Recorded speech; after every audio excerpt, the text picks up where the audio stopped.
Hello, everyone.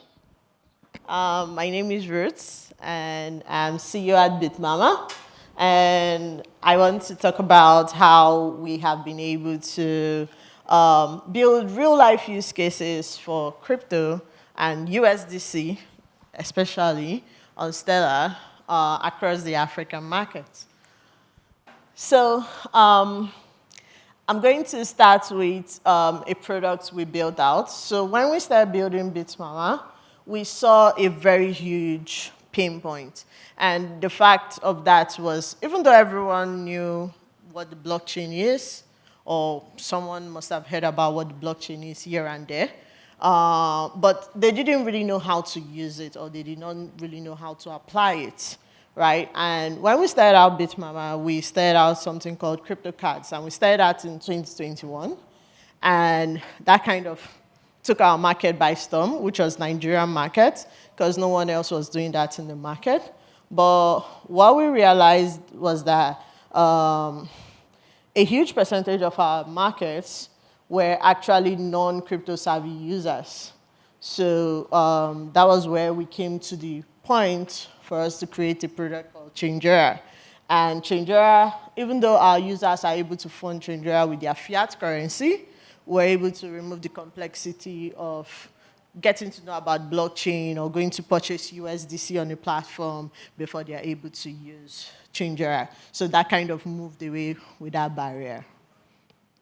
So today in Nigeria, I guess I should have updated this slide before I came here.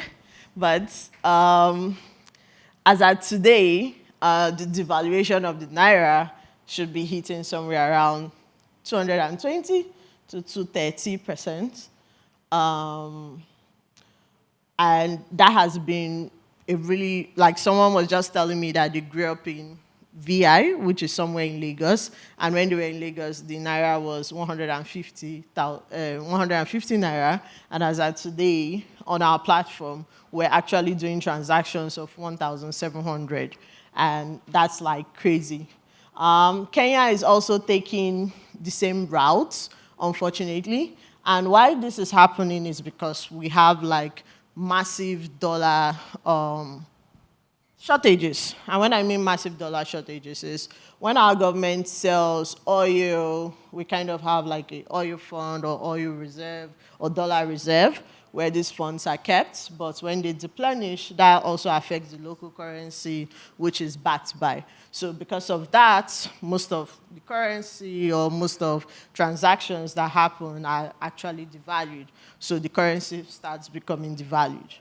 So that's another, so let me just mention that because of this devaluation, causes dollar shortage, and because of dollar shortages, that's why most times you see when most of us are talking, we're talking about cross-border payments. You see most of us in one way or the other doing cross-border payments, and which is the effects you see here because there's now a lot of remittance in and out of Africa. The currency is being devalued, people are not earning as much, so you need your mom, your dad, your brother, your sister in London or in the US or somewhere sending you money back home in order for you to make up whatever you're doing.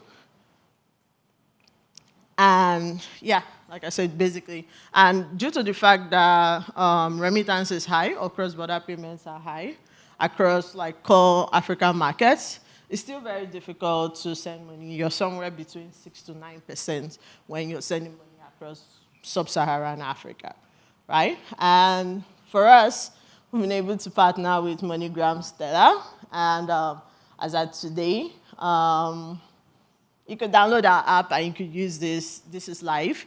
As of today, you can be able to do cash-in in certain markets and also cash outs in other markets for MoneyGram on our app, and then you go pick up your cash. And yeah, basically it's available globally. So the question is, why did I explain all this? Why does it matter? For the current state of affairs, we are living in a very, very fragmented market, 54 African countries. Banks don't have dollars, governments are suffering from dollar shortages, You have high FX challenges. The remittance companies are also charging very high fees.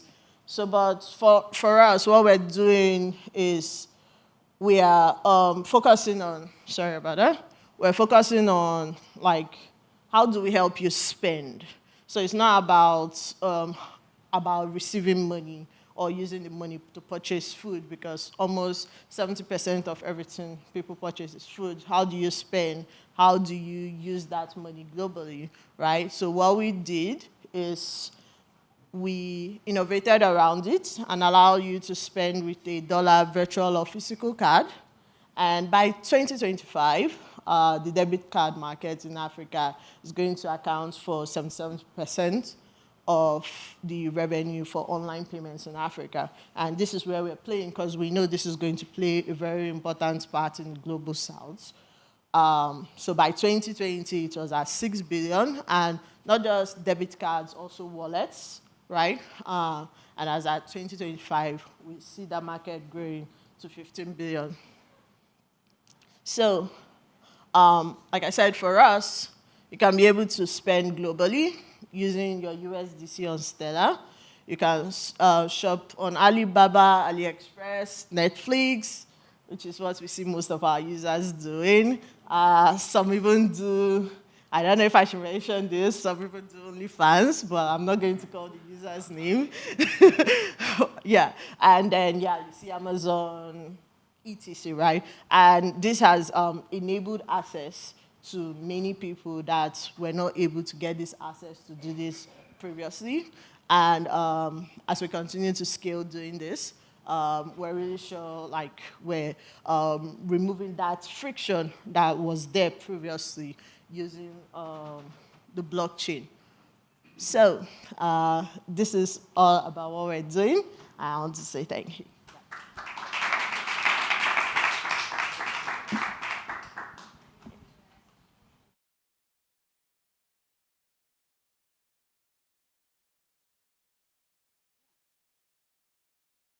I have a question.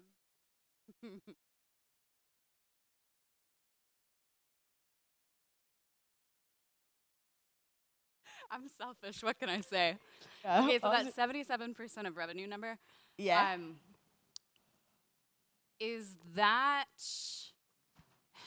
I don't know how to phrase this nicely. Cards are expensive, right? So is that projected number keeping like the same model as today where cards are expensive, or do you see those fees coming down over time and factoring into that?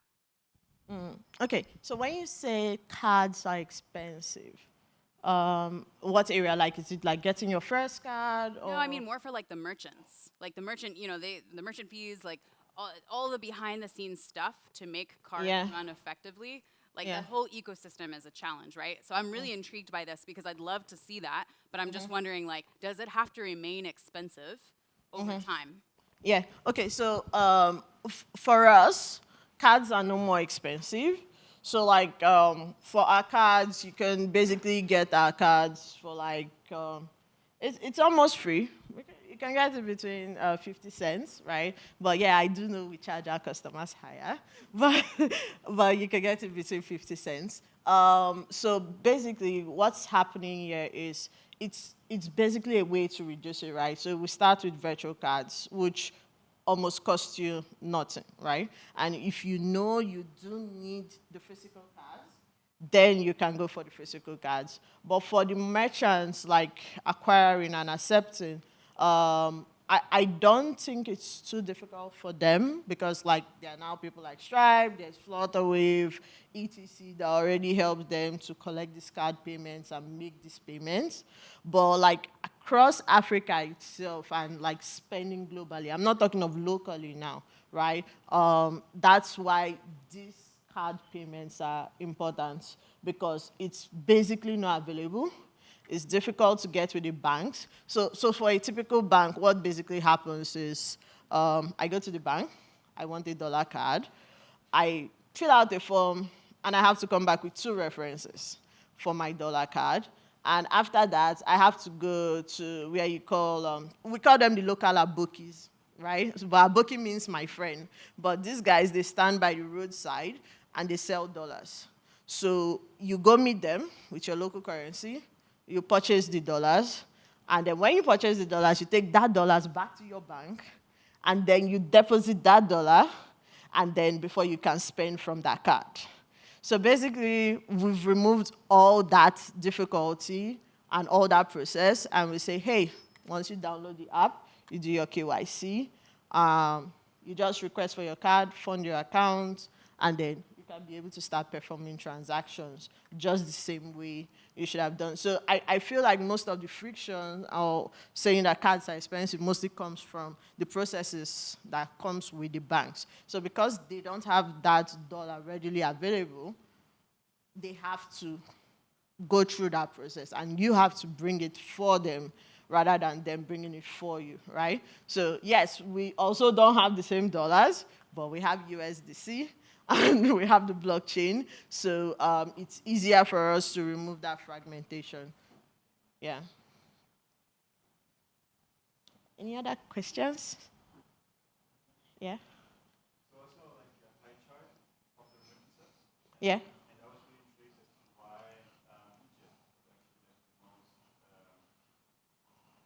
the biggest one. Which one? Egypt. Yeah. Yeah. Why do you think that is that it's the biggest one? Okay. Yeah. So in terms of Egypt, yeah, but Egypt just surpassed even Nigeria. That was recently. Nigeria was like the biggest one that does like 23 billion. But for Egypt, I would say more of it also comes from migrants. A lot of people migrating across North Africa into other regions, sending money back home for like building. But Egypt does have more financial inclusion compared to all these other markets.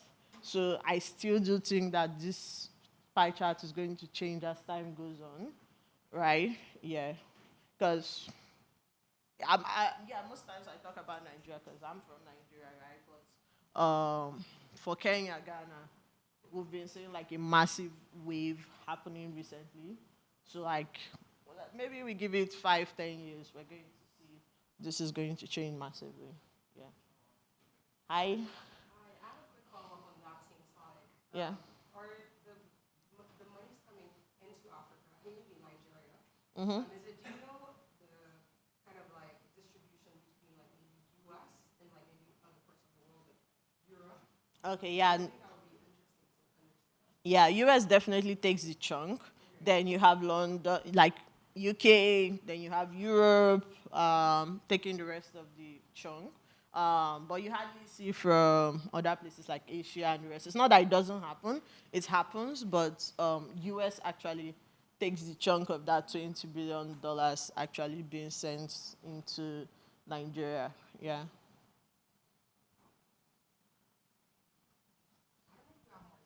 Yeah. Maybe I can talk with you about maybe the regulations Okay. from merchant receiving USDC and keeping it in a closed loop. All right. Yeah, I'm open to that.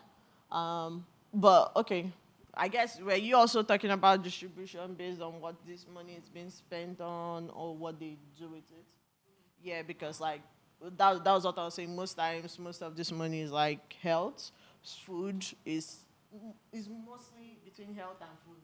It's hardly transportation. It's hardly education. Though it's a small chunk, but it's hardly that. It's mostly health, food, uptake, take care of the family, right? And even on our B2B side, when we're seeing people that maybe want to purchase a car, right, they still need to send that money to the US, and someone receives it in the US before that car is purchased and before it's sent back to them. But yeah, I don't want to say they should purchase cars with virtual cards, but yes, they can do that, right? And these things also take partnerships where we're able to partner with certain organizations to be able to help all these businesses, users, and even small businesses that are doing their business, right? Something that shocked me one day was when I went to a fair, and basically what happens is they sell things that they import from outside, right? And we're trying to tell them, hey, you can use our services to be able to shop. And I was quite surprised that almost 40% of them were like, hey, we're using Changera, we bought this on Alibaba, and it came here, and then we're selling it back, right? So that day, I really felt proud that whatever we're doing is actually working to also make people earn a living too. So, yeah, that's why we keep doing what we're doing today.